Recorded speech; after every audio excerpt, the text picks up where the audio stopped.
Hello কাকিমা, আমি মিষ্টি। ও মিষ্টি মা, হ্যাঁ হ্যাঁ বল, কেমন আছিস? এই গরমে পায়খানা করতে যাওয়া মানে যুদ্ধ জয় করতে যাওয়া, ভাল লাগে না। টেপি টেপি তো হাঁকতে গেছে রে।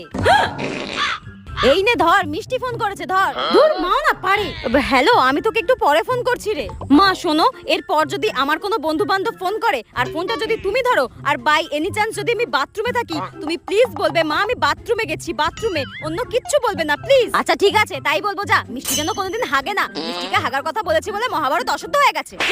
2 দিন পর এই মেয়েটার যে এত ফোন আসে না, কি বলবো।